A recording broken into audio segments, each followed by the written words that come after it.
That's awesome. Yes.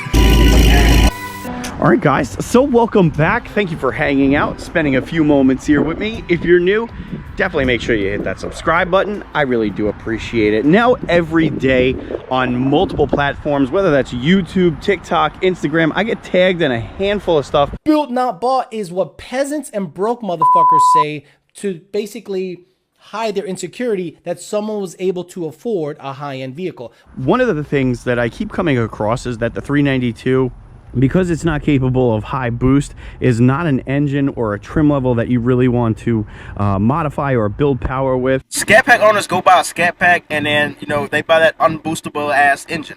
Well, until you redo everything, but still unboostable. So there they are, stuck at 485, right?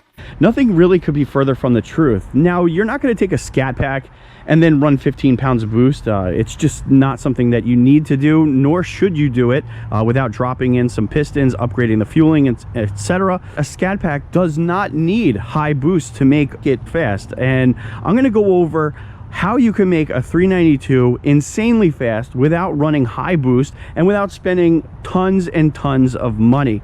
This is something that I would do if I had a Scat Pack, and I think a lot of people would be very happy with the results.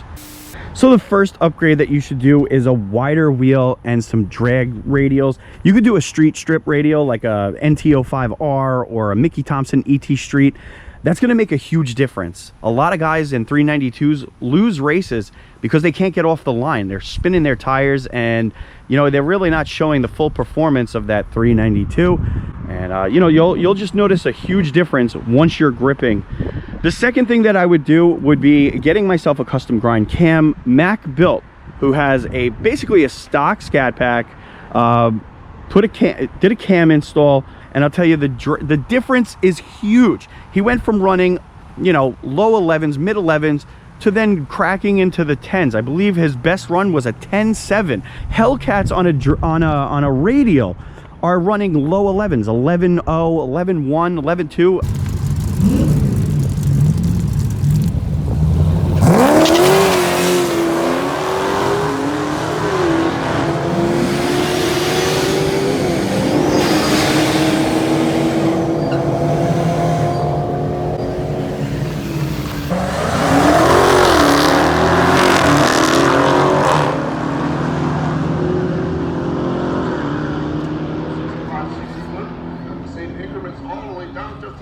Wide body 11.2,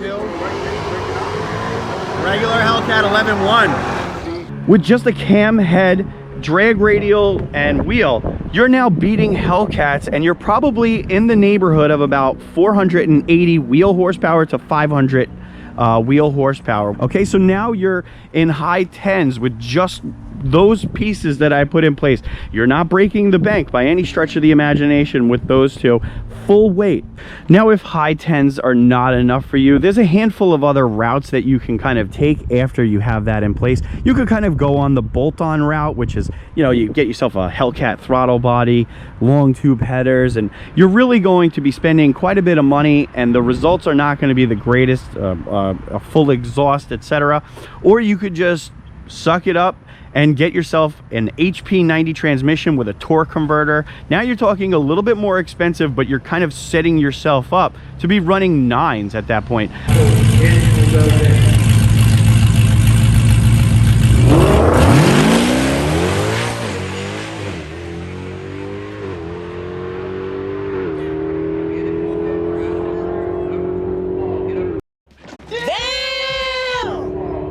So let's just say you go out, you get your HP 90 and your torque converter put in place. The next set of modifications should be fueling. And if you want to go with a forced air setup, that is going to net you some nice results. 6 pounds of boost, 7 pounds of boost, you should be able to add at least 150 wheel horsepower. And that right there should get you into the low 10s, if not even flirting with the 9s, especially if you upgrade to a 1320 suspension. You get the springs in there. So a nice converter, low boost, cammed, you're going to have that 392 absolutely crushing people. Now, roll racing is a totally different story. I'm talking about drag racing, where you're actually setting your car up to be a monster from 0 to about 130 miles an hour. I've seen guys do this with their 392 all the time, and the proof is the 1320 Scat Pack.